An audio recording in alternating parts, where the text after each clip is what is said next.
clicker, c'est cette petite boîte métallique qui, lorsque l'on l'actionne, produit un clic. Le clic, qu'est-ce que ça va être? En fait, ça va être un marqueur du bon comportement.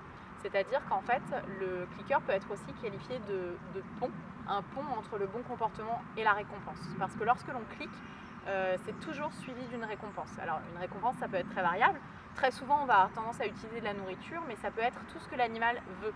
Donc ça peut être une caresse, ça peut être une récompense verbale, ça peut être un autre comportement éventuellement qui est tellement valorisant que c'est vécu comme une récompense pour l'animal. Mais en tout cas, un clic égale toujours une récompense. Même si on a mal cliqué, trop tôt, trop tard, trop de fois, quoi qu'il arrive, on doit récompenser. C'est une promesse à tenir vis-à-vis de son animal. Et en fait, ça va nous permettre, cet outil, de capturer des comportements qui vont être des comportements parfois très subtils, très précis et très rapides. Ça va aller beaucoup plus vite de cliquer plutôt que de dire oui c'est bien. Parce qu'en fait, un clicker, c'est vraiment ça. Ça veut juste dire oui c'est bien. Et comme on va renforcer positivement, donc toujours à l'aide de cette fameuse récompense, le comportement qu'on va avoir capturé avec le clicker, l'animal va le répéter. Et comme il va le répéter, on va pouvoir lui demander progressivement des comportements de plus en plus complexes. Donc vraiment le clicker, c'est simplement ça, c'est à l'aide du renforcement positif et de la capture de comportement, amener l'animal à produire des comportements qui peuvent être parfois des comportements très élaborés et parfois très complexes.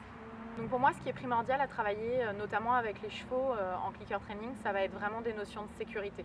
Pourquoi? Parce que l'entraînement au clicker peut être parfois tellement motivant pour un animal qu'il va en devenir dangereux. Effectivement, quand on travaille en équitation classique, la récompense c'est d'arrêter de travailler, mais en clicker, la récompense c'est de continuer à travailler. Donc parfois on va se retrouver avec des animaux qui vont être trop motivés ou qui vont être parfois assez agressifs du fait qu'on veuille arrêter la séance, qu'on ne clique pas assez, qu'on n'ait pas un ratio assez élevé. Donc pour moi, ce qui est vraiment primordial, c'est de toujours instaurer des règles de sécurité très précises avec le cheval. La première chose que je vais travailler, c'est ce que j'appelle des exercices de politesse.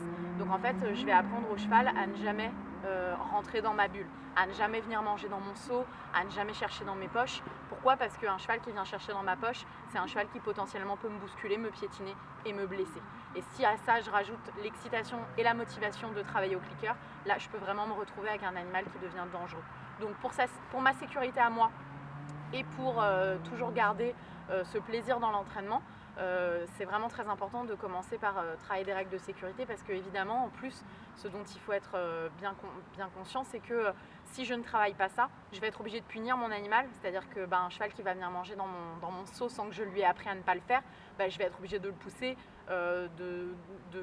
d'avoir une action sur mon licol, voire même de le frapper, parce que, encore une fois, il faut que je reste en sécurité, parfois c'est totalement justifié, mais j'ai puni pendant mon entraînement, donc forcément, je n'ai pas une association qui est totalement positive. Donc vraiment, on commence d'abord en contact protégé, et on y va très progressivement en apprenant au cheval à toujours bien respecter notre espace et que ça reste positif pour tout le monde et surtout très sécuritaire. Pour travailler un exercice comme le reculé au clicker, on va plutôt choisir la technique du free shaping. Donc en fait, on va modeler le comportement de l'animal en fonction de ce qu'il nous propose.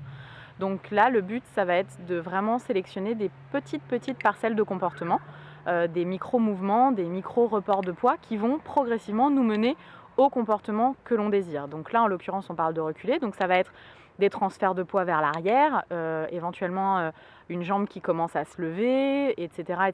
pour ensuite laisser frustrer l'animal et qu'on obtienne au début un pas, puis deux, etc.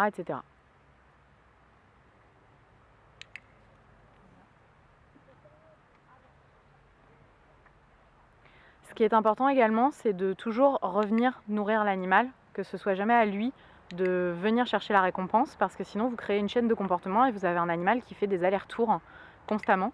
Donc là, ce qu'est en train de faire Claire, c'est que à chaque fois que sa ponette effectue le bon comportement et qu'elle la clique, elle la nourrit, mais c'est elle qui va nourrir la ponette et jamais la ponette qui vient se servir toute seule. Du coup, ça résulte aussi d'un animal qui accepte de travailler loin du propriétaire. Parce que si vous nourrissez toujours près de vous, c'est-à-dire que si l'animal doit toujours venir récupérer la nourriture proche de vous, il n'a aucun intérêt à s'éloigner. Le fait d'aller le nourrir va stimuler chez lui le fait d'être à l'aise avec un propriétaire qui travaille plus loin de lui.